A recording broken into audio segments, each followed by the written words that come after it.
பாட்டு இன்னைக்கு ரிலீஸ் பண்ண கூட சொல்லிட்டாங்க, ஒரு ப்ரோமோ வருது, ஆலோசர ஆலங்கட்டின்னு சொல்லிட்டு வர்றாங்க. பாட்டு ரிலீஸ் ஆயிடுது, பார்த்தா இது கண்ணு மூலி காக்கா முலான்னு வருது.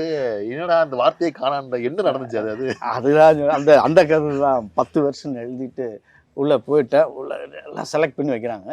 அதில் வந்து வெற்றிமாறன் சார் வந்து ஒரு வரியை லைக் பண்ணுறாரு. எல்லாம் சார் இதை பண்ணிக்கலாமா?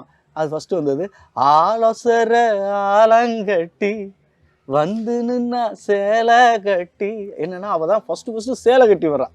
அது வரைக்கும் சேலை கட்டி வந்தோடனே ஒரு கிராமத்து பொண்ணாக வந்தோடனே இவனுக்கு அப்படியே டக்குன்னு வரணும் உள்ள. அப்போது ஒரு ஆலோசர ஆலங்கட்டி வந்து நின்னா சேலை கட்டி இப்படி வரணும் அப்படின்னு வந்தோடனே, இப்படி வந்தால் நல்லா இருக்கும் சார். சரி ஓகே அப்படி வச்சுக்கிறோம் அப்படின்னு சொல்லி அதை ஃபிக்ஸ் பண்ணிட்டேன். அதுக்கு அடுத்து என்னாச்சுன்னா, நம்ம அண்ணா வராரு, ப்ரொடியூசர் நம்ம சொக்கலிங்கம் சார் வராரு. அவர் வந்து இந்த வரியை போடலாமே, நல்லா இருக்கீங்க அப்படின்னாரு. இதுக்கு இடையில டிஸ்கஷன், இந்த வரியா ஓகே சார் ரொம்ப அவங்களுக்கு சரி இந்த வரியை போட்டுருவோம், கண்ணு மூடி காக்கா முல்லாவே போட்டுவோம்னா, லிரிக்கல் வீடியோ வரும்போது பார்க்குறேன் கண்ணு மூடி காக்கா முல்லான்னு வருது. எனக்கு சரி பரவாயில்ல விட. இது எப்படி எனக்கு எப்படி இருந்துச்சுன்னா, ஒரே பிரசவத்தில் 2 குழந்தை. அப்போ வந்து கஞ்சாப்பூ கனால ஒரு குழந்தை, இது ஒரே பிரசவத்தில் டியூப். ஆலோசர ஆலங்கட்டி